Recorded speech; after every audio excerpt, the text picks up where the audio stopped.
এখনো অনেকেই বলে, এমনকি যারা আওয়ামী লীগ বিরোধী তারাও বলে যে ৭১ সালে মুক্তিযুদ্ধ শেষে সোহরাওয়ার্দীর বডিগার্ড যখন 10ই জানুয়ারি 9 মাস পশ্চিম পাকিস্তান থেকে বাংলাদেশে ফিরে আসে, তখন সে এক বিদেশি সাংবাদিককে নিহতের সংখ্যা 3 লাখ বলতে গিয়ে ইংরেজিতে ভুলে 3 মিলিয়ন বলে।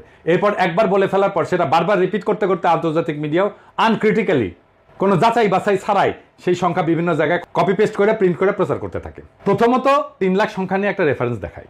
৭১ সাল নিয়ে সবচেয়ে বেশি স্কলারলি বই হইতেছে লিসন আর রোজের। বইয়ের নাম হইতেছে war and secession, Pakistan, India and the creation of Bangladesh. এই বইয়ের লেখকেরা ৭১ সালে বাংলাদেশে যুদ্ধের নিয়ন্ত্রণ করা 2 জন অত্যন্ত সিনিয়র ভারতীয় সাক্ষাৎকার নিছেন, যেখানে তাদের জিজ্ঞেস করা হয় ৭১ সালে নিহত বাঙালির সংখ্যা কত। একজন ভারতীয় উত্তর দেয় 3 লাখ, কারণ সে টের পাইছিল এই ঘাঘু লেখকদের কাছে 30 লাখের মতো অবাস্তব হাস্যকর একটা সংখ্যা বেচা যাবে না। সে অন্য প্রচলিত সংখ্যা 3 লাখ বলে দেয় ফট কইরা।